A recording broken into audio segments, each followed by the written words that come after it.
by Finland and Indonesia, with Finland having a driving role in this. We also have many Nordic countries heavily engaged. Sweden leads on carbon pricing, and Denmark is co-lead on the coalition's efforts to mainstream climate change into fiscal and economic policy making. So we're doing that together with the United States, and a lot is happening on this agenda. So why say this? Because I just want to emphasize the top level engagement from ministers. And it's something, I have a quote here from our Minister of Finance, Nikolai Vammen, who was here last week. When he entered into office 2 years ago, he came with a very, very clear message. The Finance Ministry had to play a key role in the green transition.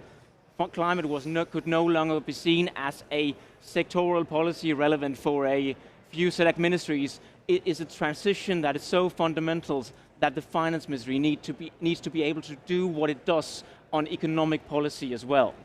So it's the signal that we've been sending in the coalition. It's something that was sent loud and clear from ministers last Wednesday, and we had everyone from US Secretary for Janet Yellen, Korea, UK, Canada, Uruguay, Jamaica, and others. So it's a coalition that really is gathering momentum.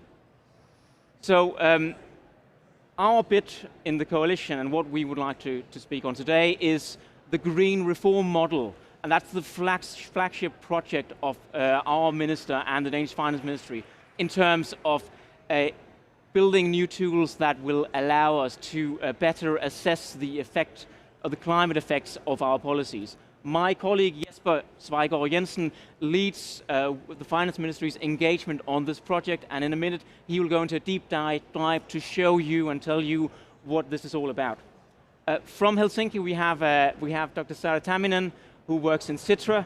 She has a PhD in international economics and is a leading member of Sitra's team working on climate change and nature. The Sitra is a partner for the coalition, and Sara has been leading work in talking to finance ministries across the coalition to hear how are they analyzing the fiscal impact of the green transition. So here you'll get a broad overview of how finance ministries across the world are taking this forward. In the end, we would like to provide some time for questions and answers, to hear sort of your takes, and we'd be happy to answer any question you might have. And with that, I will leave the stage to Jesper. Take it away. Thank you so much, Mads. Hello, everyone, and welcome. I'm going to talk about this green reform project in the Ministry of Finance Denmark. This looks like you can't hear me. You can hear me now? I just said hello, my name is Jesper, and I'm pleased to see you are all showing up for this event here. I'm going to talk about this project called Green Reform that we are running in the Ministry of Finance in Denmark. I'll give an introduction to the project, I'll tell some background of the project as well as some of the prerequisites for a similar project, and then I'll give a case example in the end. So, just to start out with the first order questions of this project, really starting with the why we are running this project, why do we care? And the setup is actually pretty simple. When we are evaluating new policies in the ministry, we want to not only look at the economic effects of new policies, but we also want to look at the green effects. So we want to include those green perspectives in what we do in our raison d'être. We want to do this by developing a new macroeconomic model that enables us to assess the climate and the environmental impacts of economic policies, and also the other way around, the economic effects of climate and climate and environmental policies. The way we're doing this is we are partnering with different stakeholders, both in academia and sector experts, as well as other ministries and public institutions. And to take one step back and talk a bit about the context of this project. So the Ministry of Finance in Denmark is coordinating the economic policy of the government. Traditionally, we are optimizing for factors such as wealth and growth and sound public finances. But in addition to that, we have recently changed the mission statement of the ministry, so that now we're also working for a sustainable economy. This was pretty new addition to a Ministry of Finance like ours. That is important part of the context. Another important part of the context is the way the policies are developing in Denmark. One specific example I want to highlight is a climate law from 2019, which has had has broad parliamentary support, in which we have agreed on a reduction target for CO2 emissions in Denmark. The target is the 70% reductions of CO2 emissions in 2030 compared to 1990 level. But since we are Ministry of Finance trying to optimize for different factors at the same time, we are really in need of a tool where we can compare the relevant key indicators to make sure that we are heading in the right directions for all these goals at the same time. In the climate law, it not only states that we have a reduction target, but it also states that we want to achieve this target in a manner that's socially balanced and where we maintain the competitiveness of businesses in Denmark and so on. As a project background, here's a timeline of what we are doing. The project started out in 16-17 as a research project at the University of Copenhagen with a modeling group, DREAM. And we had, they were collaborating together with universities, the University of Copenhagen and Aarhus University. Then in 2019, the Ministry of Finance got involved in the project. We both came along with funding to the project, but also expanded the organizational setup of the project. So we established a board of directors with representatives from different ministries and Statistics Denmark and other public institutions. So the project went from being a academic project to a project that's more integrated in the central administration. Now we are heading towards the end of 2021, and we've really gone into the phase of testing and improving and trying to implement the model. We do this as we have a goal of putting the model to use in some certain areas, in some selected areas during next year. Speaking of the stakeholders and how we work with them, the way we think about it is they come in three different groups as illustrated here. So we have a certain part of stakeholders in the top here that are deeply engaged in the model development. So the DREAM group are the ones that are actually writing the code, writing up the equation in a language called GAMS, and they're collaborating closely with universities. There's a number of PhD students that are engaged in the project as well, and they are developing new ways of, for example, modeling the energy sector in a macroeconomic model like this. Then we have the other type of stakeholders here in the bottom right corner, which delivers some of the data for the model. The model is built on, it's an empirical model, so it builds on national accounts data, which the owners of that is Statistics Denmark. They also have data on emissions in Denmark and different energy uses. This is, of course, very important for the model because it's only as good as the data that you put into it. Another important contributor here is the Danish Energy Agency. One thing they do is they develop technology catalogs. This is basically a catalog describing different technologies, the cost of technologies, the reduction potentials, and then these potentials and the cost at different points in time. So in this way, this enables us to put technological change into a macroeconomic model. That is not, let's say it's not the usual way of doing that, or traditionally we have not been able to do this. So this is like a new addition to the model.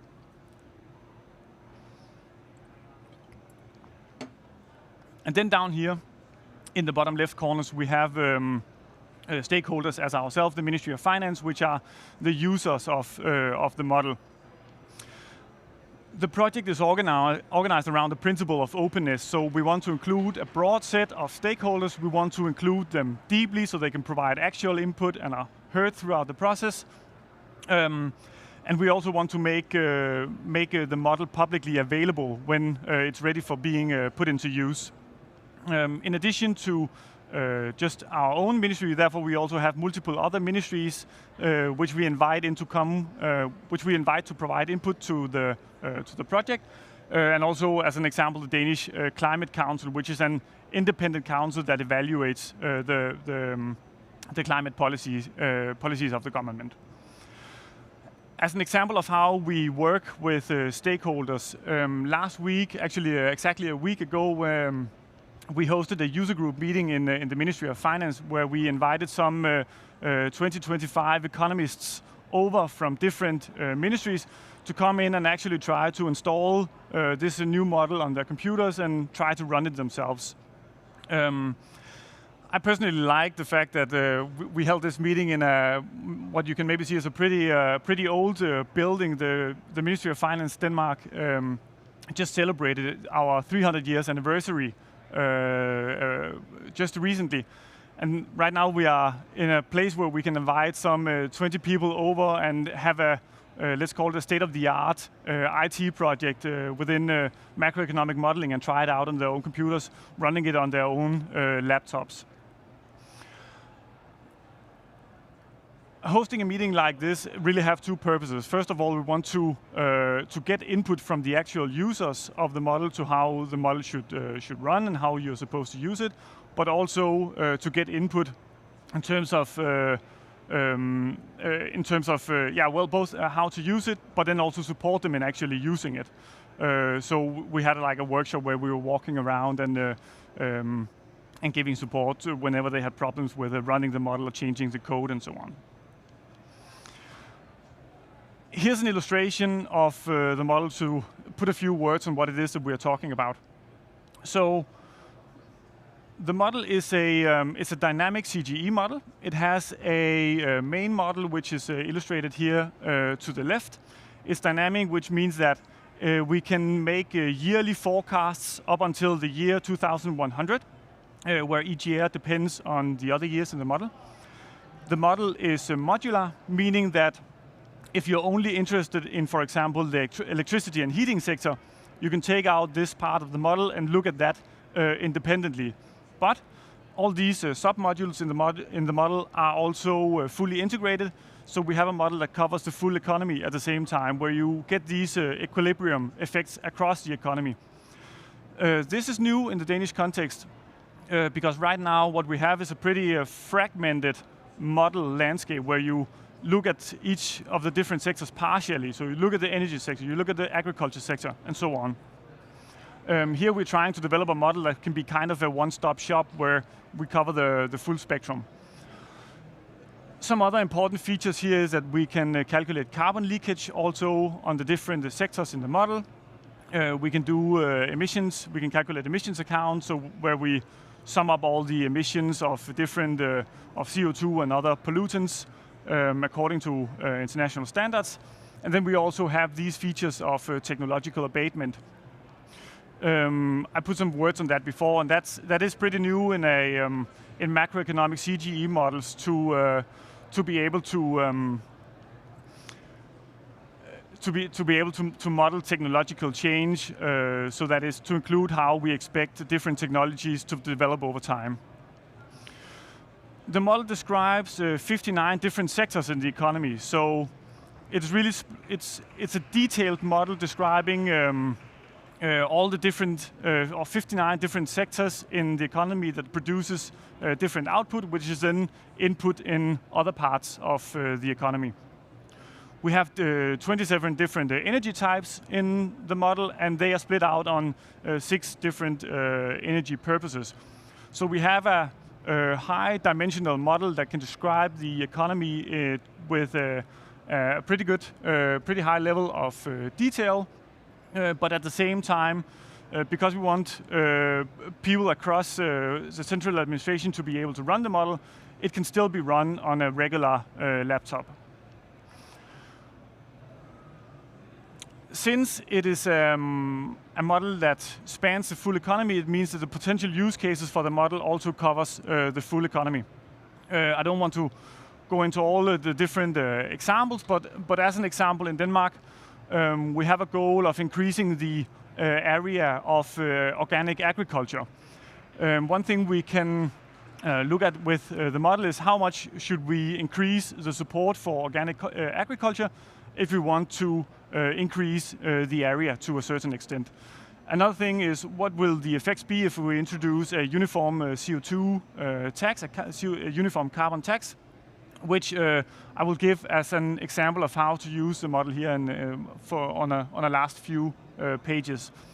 So as in the case example, imagine that we introduce a uniform tax of $200 per ton of CO2 equivalent.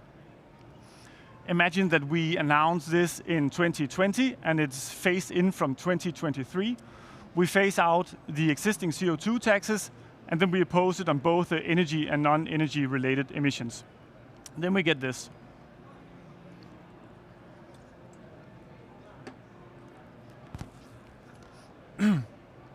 With the model, as it is right now, and please note that these are preliminary results, so they are indications only. But what we see is we expect to get a 0.5% drop in GDP in 2030, and we get around 16% reduction in CO2 equivalents also in 2030. These are compared to the baseline, so you can still see a real growth in GDP, for example, but we will get, compared to the baseline, what else we would have expected to see, we get a drop of 0.5%. Just to put a few words on what is going on here, some of the interesting features of the model. One thing is, if you take a look at the investments, you see that we expect to see a drop in the investments already from 2020, even though the tax is not introduced before 2023. This is because the agents in the model have forward-looking behavior. So they will, firms, for example, will see, oh, this tax will be introduced in 3 years' time. Therefore, we will get increasing costs. We will likely get decreased demand. We will have to decrease our activity, and therefore we reduce our investments accordingly. This is also some of some of what drives the drop that we expect to see in GDP in the left topmost graph, and also the short-term drop we expect to see in employment. This is due to the fact that companies will reduce their activities, therefore they need, especially in the most CO2-intensive sectors, therefore they will lay off people, and we will expect to see a surplus of labor. One thing worth noting is that you can see the employment reaches the baseline level from around 2031. This is because this is a structural model, so we assume there will be a structural balance in the long run. But we get these business cycle events in the short to medium term. And one other comment on that is that this structural level of employment, you can see we get those through the drop in wages. So because of the surplus labor, wages will be pressed down and more people will be employed as a result of that over time. Here's another way to dive deeper into the details here. I don't want to go through in detail, and I don't expect you to be able to read what's actually on the slide, but the purpose is to illustrate these effects. We can split them out on these 59 different sectors in the economy, and we can see how they are affected. And we see that it's the most CO2-intensive sectors that are affected the most by the tax. We would also see that whether a given sector will be able to reduce their emissions through new technology, that really depends on what technology options they have and at what cost they come. Some companies will also have the option of simply becoming less CO2 intensive by changing the input in their production. So for example, switching part of their capital input to labor instead, which is less CO2 intensive, or can be at least. And then we see that some sectors, they will also reduce their output, so they have to reduce their production simply because there might be high international competition in that sector. Maybe they don't have great technological options. Maybe they don't have great options for substituting their input to input that's less, that emits less CO2. So with the model, we are able to analyze these effects on a pretty detailed level, meaning that we can analyze targeted policies, but also meaning that if we do a broad policy like this, we can also dive into the details of how it impacts the economy in different sectors. So with that, that was my example of trying to do a flyover of both the project, how we have set up the project, why we have started the project, and then also what this green reform model is all about. Please feel free in the Q&A session to pop up questions if you have some, and also feel free to reach out afterwards. Thanks. Thank you so much, Jesper. I hope that was a useful introduction. There's plenty of questions to ask. We look forward to going through those. But now I would like to pass the floor to our Helsinki hub and Sara. So Sara, do take it away. You're going in loud and clear here, but it's all yours. Thank you much. I hope you can hear me. Please tell me if you can. We can. We can. And if you can control the slides, you do it. Otherwise, I will help you. Yeah, I have the slides. See. So, good afternoon to everybody in Glasgow. Greetings from Helsinki. It's already evening here. I'm indeed Dr. Sara Damian from the Finnish Innovation Fund Sitra, and I'm very happy to talk about how to analyze the fiscal impacts of this climate transition. And we like to add nowadays that this needs to happen under deep uncertainty. This is work that we're doing indeed for the Coalition of Finance Ministers for Climate Action. So Sitra is one of the institutional partners over there, and we've been helping especially the member countries on aligning their policies in line with the long-term Paris Agreement. So we know already that when all the countries are trying to reach net zero emissions by 2050, it will actually mean quite some changes in our societies. We will see quite some changes, of course, what we know already, that's easy to say, in energy production, but we'll also see massive changes in industry, in buildings, in transport, in cities, and in the way that we're using our lands. So both in the agriculture sector and in forest sectors, for example. And of course, we need to keep all the time the long-term perspective in account, even when we're doing short-term policy choices, so that we can actually avoid some of these kind of bad lock-in solutions. Well, it seems that the ministries of finance, of course, want to and need to prepare for these potential fiscal impacts of this climate transition. So there's some scoping to do basically over there. And in our study, we've been trying to, first of all, set up this context of how the world might look like all the way to 2050, for example, and what kind of challenges we face in analyzing this topic. And then I'll just briefly tell you what we're doing more in detail in the study. So, of course, we know already that most of the fiscal impacts actually depend on what happens in our economies, and also what kind of policy options we take. With regards to policy options, we have quite a few of them.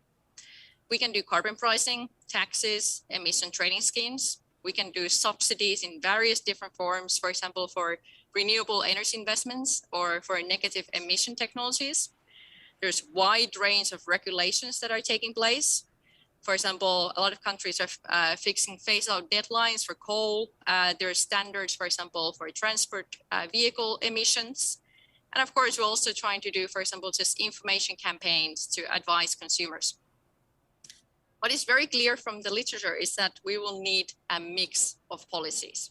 We don't have any kind of silver line bullet of just using one perfect policy and that would fix our pathway all the way to net zero by 2050 in any country.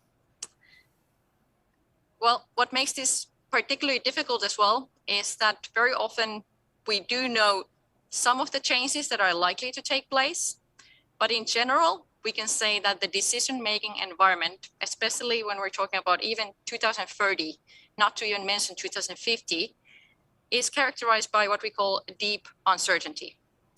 So we don't actually know what kind of technologies we might get in the future, or what might happen and how fast to the cost and prices of different technologies, and how well they can be actually utilized.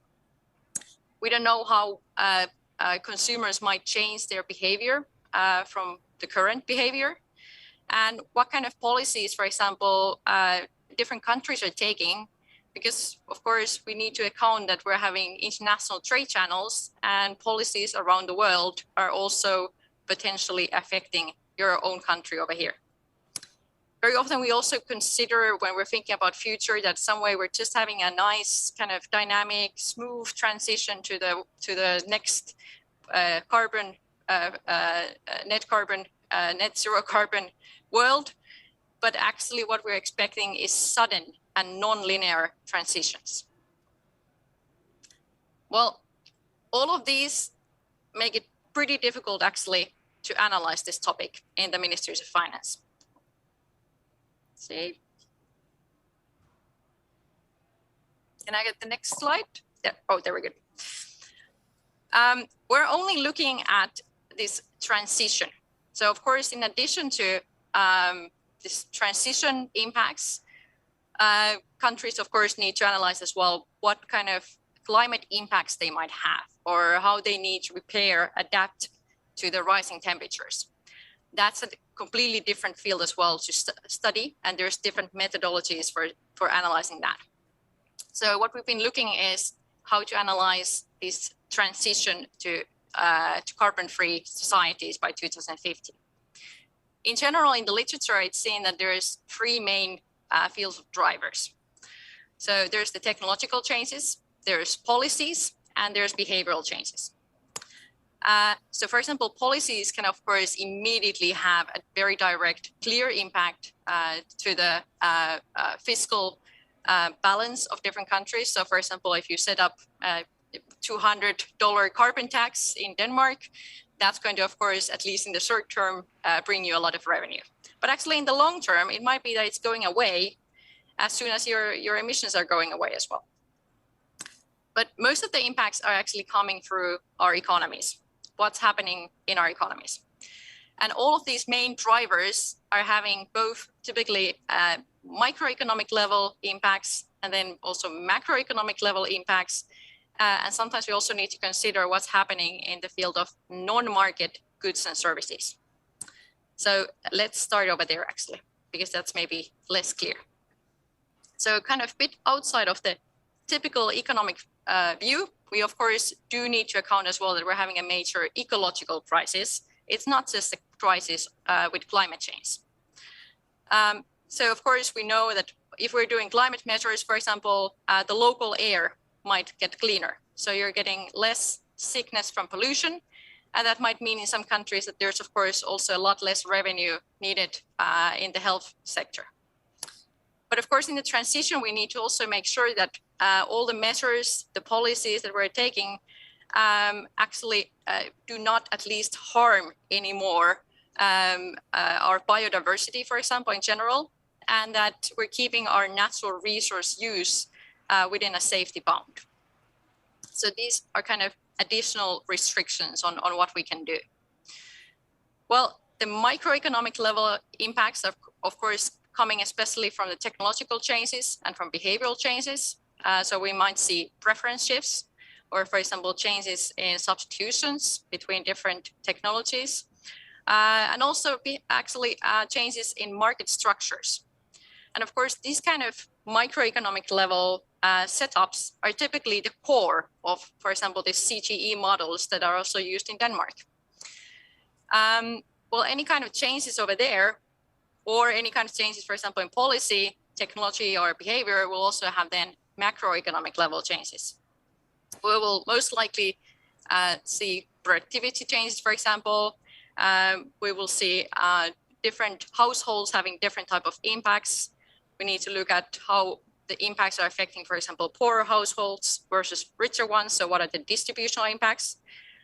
What kind of financial impacts they might have, or what might happen, for example, to the value of our assets. Is there stranded asset problems, which are huge in some country? And of course, a big case is that we're going to see structural changes in our economies. We're very clear, of course, and very certain that most likely the production of fossil fuels will go down, and the production of new type of clean energy forms will go up. But otherwise, what sectors are likely to go down and what are going to go up in this transition is not actually completely clear in many of the countries. And from all of these, you can of course then get into the fiscal impacts. So we're looking at both positive and negative impacts in the revenue side of the government, and they can change over time, as I mentioned. We need to look at the current revenue items, for example, but also, for example, possible new tax revenue sources. In the same way, in the expenditure side, we will see positive and negative effects. And for example, we need to consider, of course, some of these massive new expenditure needs that we need in order to support, for example, new innovations.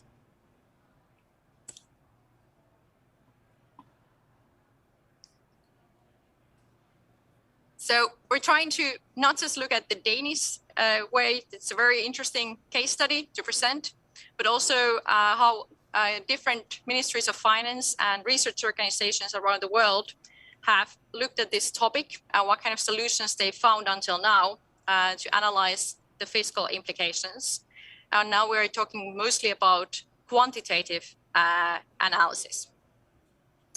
So basically, the aim of the whole study is in line with kind of culture of the coalition of finance ministers to share information. So we're trying to share information, first of all, on these main impact channels that I just presented, but also on the current studies on the topic and their research approaches until now. Then also on all of kind of different modeling tools that you can use and the trade-offs of the different modeling tools, because unfortunately, we don't have typically one perfect modeling tool. All of the modeling tools do have some kind of limitations as well. And then we're looking at the potential wider research frameworks that could be used. So how you use the models and also how you actually set up the practical work. So also in this work, the Danish example is a very nice, interesting cooperation example on how to do good cooperation between the ministry and research side.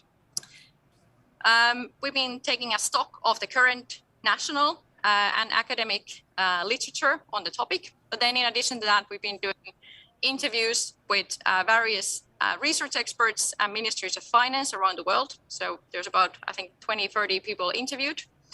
And from the interviews, we've been also gathering some views from the experts who are doing this kind of work around the world on some of the key challenges and opportunities for improvement. And we do have some advice as well from the experts on potential ways forward for the ministries of finance. The study is going to be published as a coalition working paper, and we hope to get it out early next year.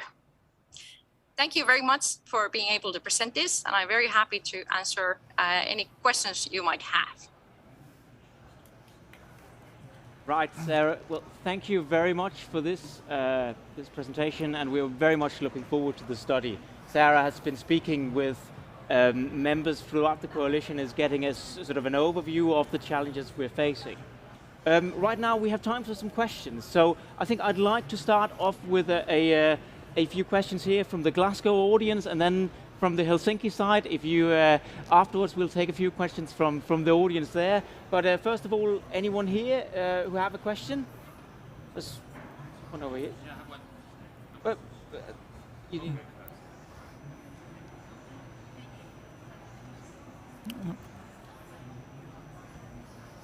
We'll just do a mic shift here and see whether it works. Thank you for this presentation. My name is Kathy Orlando, and I'm with Citizens Climate Education, and I'm Canadian. I'm glad to hear that my country is part of this research that you're doing. I'm wondering, well, if Mia Mottley, the Prime Minister of Barbados, brought up quantitative easing, I'm wondering if that is part of any of the modeling, or is that outside of the Ministry of Finance, because I'm still unclear who exactly takes the reins on quantitative easing. Thank you very much. Thanks. We'll take one more question.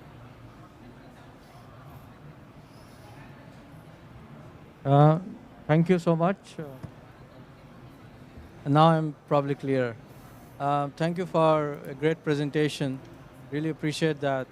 I was just thinking that fiscal measures and economic principles often go against scientific acumen, scientific theories. So, would your study also look into the marginal damage control and marginal cost control things? For example, to say it really like polluters pay principle or a precautionary principle, and what are the trade-offs of that? Thank you so much. Thank you very much. Maybe we start with the first one, and Sarah, would you like to, on the last question to take the word first? Yes. So with regards to the question on who's actually doing these studies, we actually interviewed also, for example, the Canadian Ministry of Finance.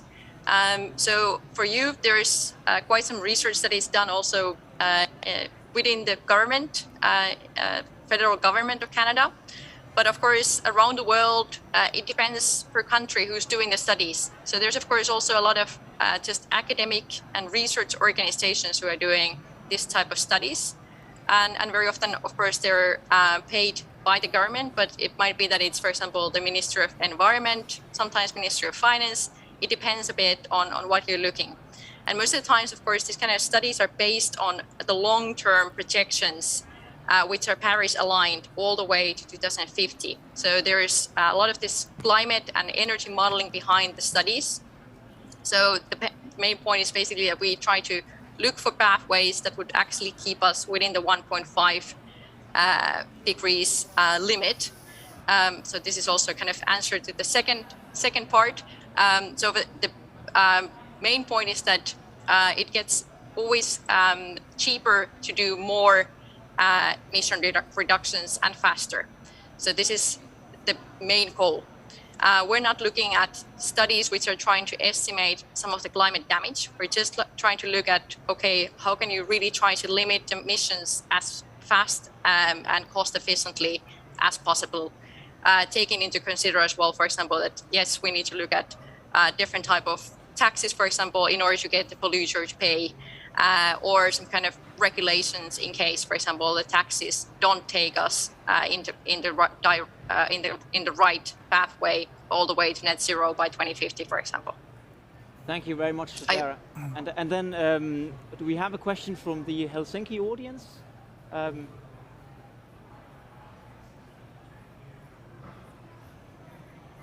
You talked about behavioural changes in your methodology and structure. I was wondering how they were included in the model, or maybe you could elaborate a bit more on the behavioural changes? Yes, that's it. Thank you. That's a very good question. So behavioral changes are typically modeled within these kind of modeling frameworks. So in economic models, we're having some kind of old estimations, for example, on if you're raising the price of some product by this amount, how much demand goes down, for example, or how people might substitute from one product to another one when there's price differences.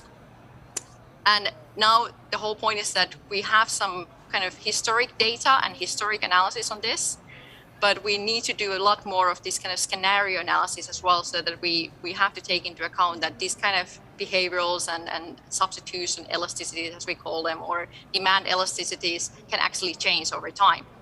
And we need to be able to look at, okay, what if we might have a drastically bigger elasticity, for example, or a lot smaller one? People just behave in a very different way than what they did historically, and how that might change the economic impacts. Thank you very much, Sarah. And I think we have time for a question or two more. Yes, gentleman right here.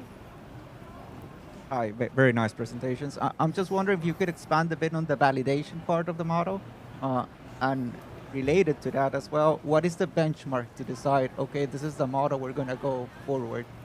Thank you.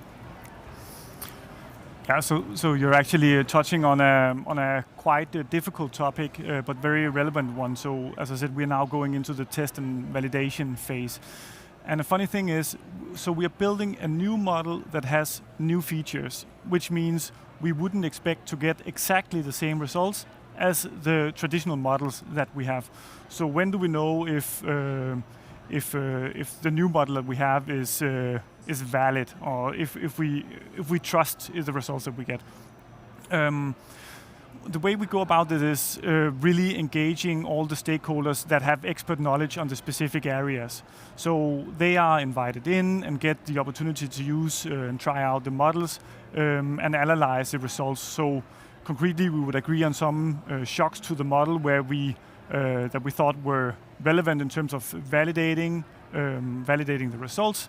And in accordance with relevant expert knowledge, we would see, okay, so do these results, do they stem with the best knowledge that we have from empirical research? Do they trend in the right direction? If we have some kind of authoritative results that we should get the same result as, we would of course validate towards those benchmarks. So it's really trying to test the models in different scenarios and then compare it to the best empirical knowledge that we have. But it's a super hard challenge, and it's kind of trying to go systematically about the challenge, so we can like go through the model step by step, and then whenever we have a part of the model that we say, okay, now we trust the results here, and then we feel like we are ready to put it to use. Thank you very much. We are, I think, approaching time here. We will be staying around here, so we'd be keen to sort of go further in depth if you have time here to stay. But we would like to thank the Nordic Pavilion for hosting us, for Sara in Finland for joining us today, and we want to say thank you, and that's it for now. Thank you very much.